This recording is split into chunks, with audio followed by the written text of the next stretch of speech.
মমতা ব্যানার্জিকে হারাবো। আর ওদের দলে যে কটা মুসলমান এমএলএ জিতে আসবে, বিজেপি সরকারে আসবে, চ্যাংদোলা করে তুলে রাস্তায় ফেলবো। এই রাস্তায় ফেলবো, 10 মাস পরে এই রাস্তায় ফেলবো। অসাংবিধানিক, অধ্যত্ত। সত্যি বন্ধুরা, বিচিত্র কি দেশ, তার থেকেও বেশি বিচিত্র এই শুভেন্দু অধিকারী। তিনি বলছেন তৃণমূল দলটা নাকি অধ্যতে ভরপুর ও অসাংবিধানিক কার্য করে ভাবা যায়। তিনি বলছেন 10 মাস পরে মমতা ব্যানার্জিকে হারাবো, ক্ষমতায় আসবো এবং তৃণমূলের যে সকল মুসলিম এমএলএরা জিতে আসবে তাদেরকে তুলে তুলে আছড়াবো। এই কথাটা কিন্তু খুব রুচিশীল এবং সাংবিধানিক কথাবার্তা। এই কথার মধ্যে কোনো অধ্যতা নেই। ভাবা যায় তো শুভেন্দু অধিকারী বলছে 10 মাস পরে মমতাকে হারিয়ে বিজেপি যখন ক্ষমতায় আসবে এবং যেটা তিনি মুখে বলতে পারছেন না কিন্তু মনে যেটা ইচ্ছা তার, অর্থাৎ তিনি মুখ্যমন্ত্রী আসনে বসবেন।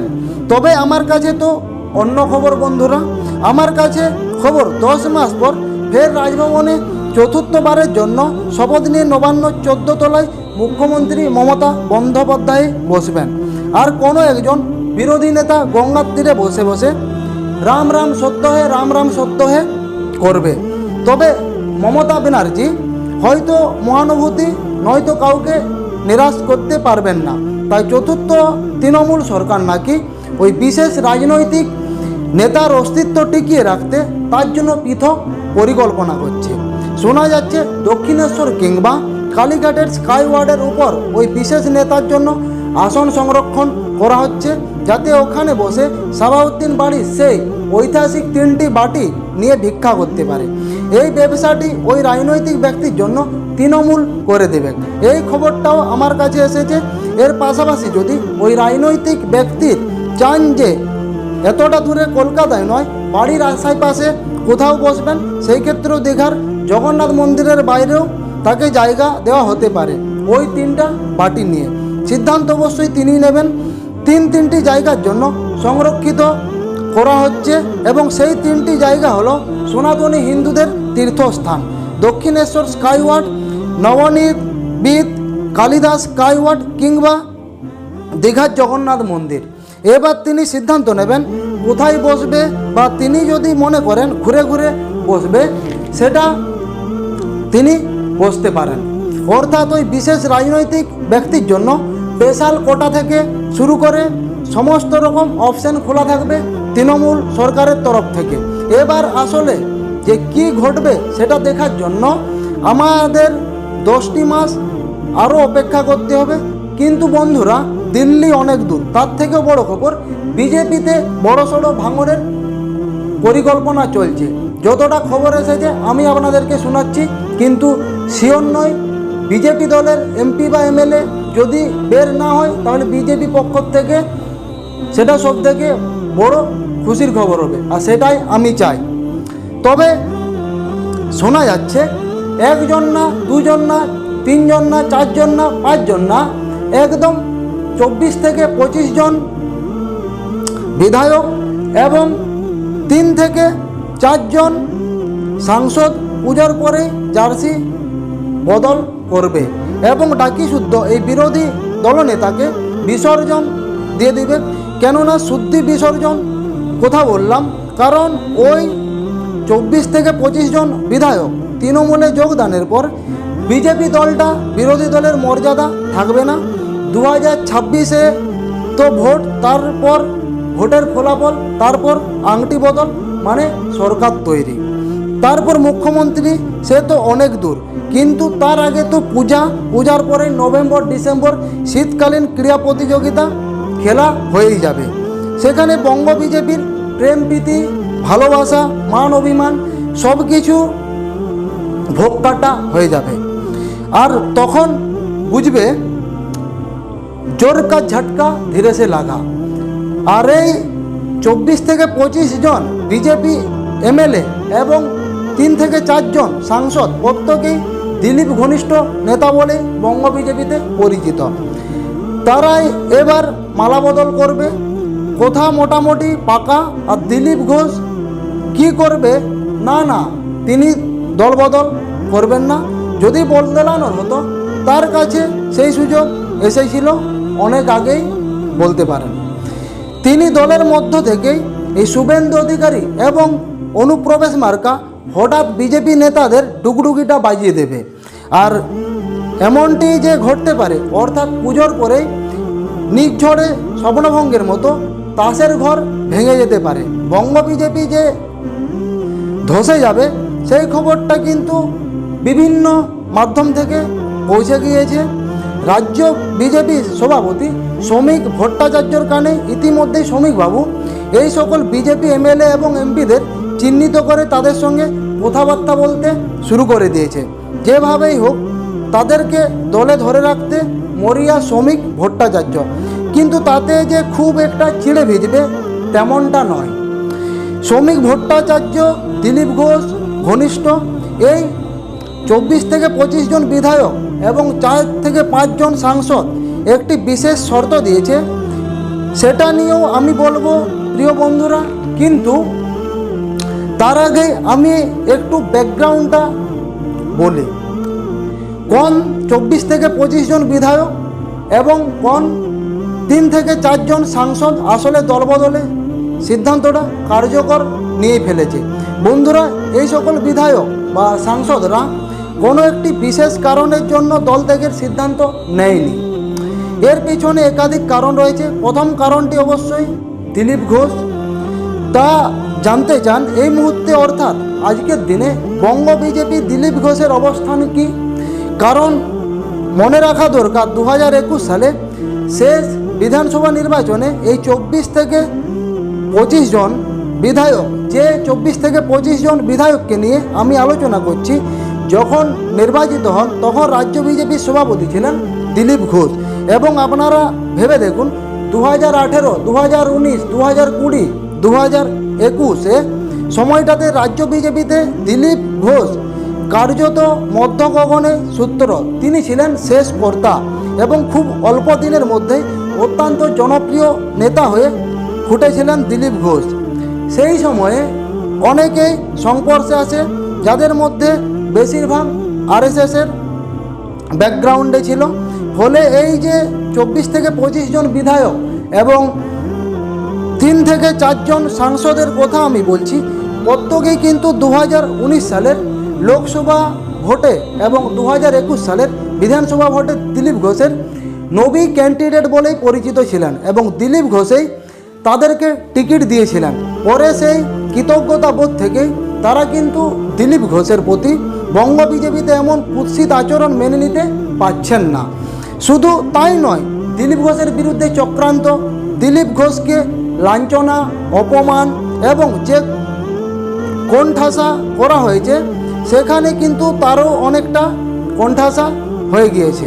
এই মুহূর্তে হয়তো বিধানসভায় তারা অনেকেই বিরোধী দলনেতা শুভেন্দু অধিকারীকে ডান দিক, বাঁ দিক, সামনে পিছনে থাকা, কিন্তু আসলে তারা দিলীপ ঘোষ লবি লেভেলে নামেই পরিচিত। সেটা শুভেন্দু অধিকারীও ভালোভাবে জানে শ্রমিক ভট্টাচার্য ও বঙ্গ বিজেপির বর্তমান ক্ষমতাশীল গোষ্ঠী। বন্ধুরা, আপনারা খেয়াল করে দেখবেন বঙ্গ বিজেপিতে এমন বিপর্যয় আসতে পারে যেটা আজ করতে পেরে শ্রমিক ভট্টাচার্য রাজ্য সভাপতির দায়িত্ব নেওয়ার পর থেকেই দিলীপ ঘোষকে পাশে নিয়ে একটু ভারসাম্য রেখে চলার চেষ্টা করছে।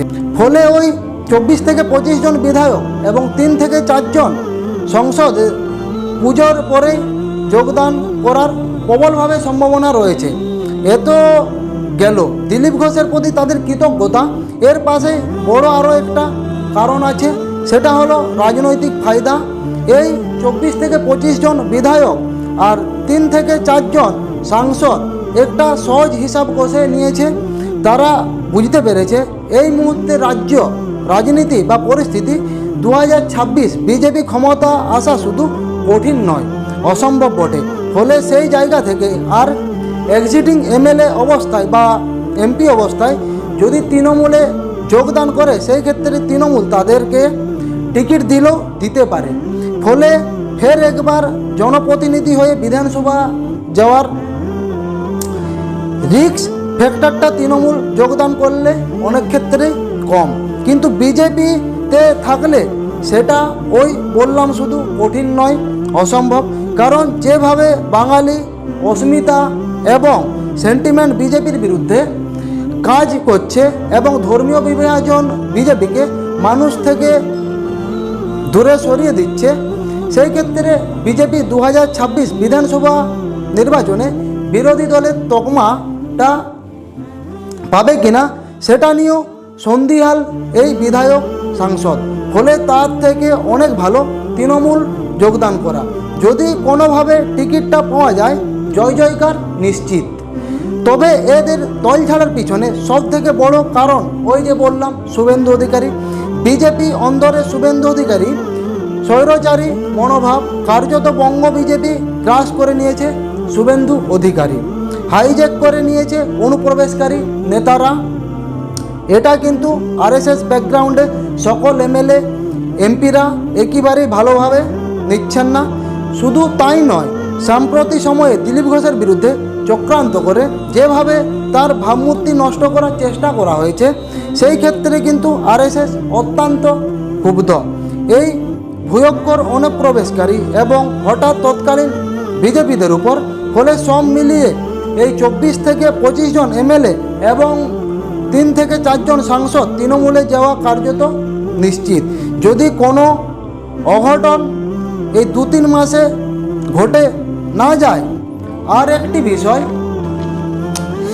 আমি জানি না বন্ধুরা, আপনারা অপেক্ষা করছিলে এই 24 থেকে 25 জন এমএলএ এবং 3 থেকে 4 জন সাংসদ কারা। দেখুন, সরাসরি এটা তো আমি বলতে পারি না, আর এটা বলাটা উচিতও নয়। তবে আমি একটা হিন্টস দিয়ে রাখবো আপনাদেরকে। এই 24 থেকে 25 জনের মধ্যে বেশিরভাগ এমএলএ হলেন উত্তরবঙ্গের এমএলএ, যেখানে কোচবিহার, আলিপুরদুয়ার, জলপাইগুড়ি এমএলএরা রয়েছে। যেমন রয়েছে তেমন রয়েছে 2 দিনাজপুরের এমএলএ।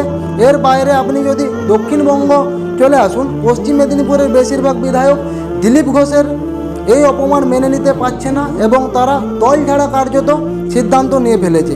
এর বাইরে বীরভূম, পুরুলিয়া, বাঁকুড়া, উত্তর 24 পরগনার ওই যে মথুয়া বেল্ট, সেখানকার বেশ কয়েকজন বিধায়ক ফুলবদল করার ইচ্ছা প্রকাশ করেছেন। তালিকাতে আছে নদিয়া, রানাঘাট এবং হুগলির কয়েকজন বিধায়ক। বাঁকুড়া ও বিষ্ণুপুর সাংগঠনিক জেলার বিধায়কও রয়েছেন এই তালিকায়। তবে সবচেয়ে তাৎপর্যপূর্ণ যেটা, সেটা পূর্ব মেদিনীপুর অর্থাৎ শুভেন্দু অধিকারী জেলার 2 জন বিধায়কের নাম উঠে এসেছে। তারা নাকি এবার আর টিকিট পাবেন না। সেটা আজ করতে পেরে তৃণমূলের দিকে পা বাড়িয়ে রেখেছে। সব মিলিয়ে সংখ্যাটি প্রায় 24 থেকে 25 জনের মতো এবং এই তালিকায় রয়েছে প্রায় 3 থেকে 4 জন সাংসদরা প্রত্যেকেই 2024-এর লোকসভা নির্বাচনে উত্তরবঙ্গের কেন্দ্রগুলি থেকে জয়ী হয়েছিলেন। ফলে 2026 বিধানসভা নির্বাচনে তো এখনও 8 থেকে 10 মাস বাকি, কিন্তু পুজোর পর অর্থাৎ মাস 3-4 পরেই বিজেপিতে বড় বিপর্যয়। বিধায়ক সংখ্যা প্রায় 77 থেকে কমে বর্তমানে 65, সেখান থেকে 20 বা 25 যদি কমে তাহলে ওই 45-40 দাঁড়াবে। বিরোধী দলের মর্যাদা টিকে রাখতে গিয়ে কালঘাম যেন ছিটে না যায় শ্রমিক ভট্টাচার্য ও শুভেন্দু অধিকারীদের। একটু এদিক ওদিক হলে বিরোধী দলের মর্যাদাটা তো চলেই যাবে, আর শুভেন্দু অধিকারীকে 2-1 জন লোডশেডিং এমএলএ হিসাবে এই 4টা মাস কাটাতে হবে। আর তারপরে কি হবে প্রিয় বন্ধুরা, আপনারা তো জানেন আর আমিও জানি। তো বন্ধুরা, আজকের প্রতিবেদনটা এখানেই আমি শেষ করছি। প্রতিবেদনটা যদি আপনাদের ভালো লেগে থাকে অবশ্যই লাইক, শেয়ার, কমেন্ট করুন। আর বন্ধুরা, এই যে প্রতিবেদনটা আমি আপনাদেরকে জানালাম, যতটা শোনা ততটাই আমি জানিয়েছি। শিওর নয়, হয়তো চেঞ্জ না হতেও পারে, কারণ রিসেন্ট যে ঘটনা ঘটলো শুভেন্দু অধিকারীর উপর, এই যে উদয়ন গুহা যেভাবে অত্যাচার চালালো, এতে তৃণমূলের ধস, আগে তো ধস নেমেই ছিল, আরও বেশি করে ধস নামলো। তাই চেঞ্জ যদি না হয়, বিজেপির তরফ থেকে খুবই মঙ্গল, আমার তরফ থেকেও মঙ্গল। আমি চাই চেঞ্জ যেন না হয়। তো বন্ধুরা, আপনারা যারা যারা এই চ্যানেলে নতুন ভিজিট করেছেন আমাদের, তো চ্যানেলটিকে সাবস্ক্রাইব করুন। আপনারা আমাদের এই চ্যানেলে ভিজিট করেন, ভিডিও দেখেন, কিন্তু সাবস্ক্রাইব করতে ভুলে যান। তো তাড়াতাড়ি আমাদের এই চ্যানেলে 1K সাবস্ক্রাইব কমপ্লিট করুন। তো বন্ধুরা, আবার দেখা হচ্ছে নতুন কোনো ভিডিওতে। ততক্ষণ আপনারা সবাই ভালো থাকুন, সুস্থ থাকুন, নিজের পরিবারের প্রতি খেয়াল রাখুন। নমস্কার।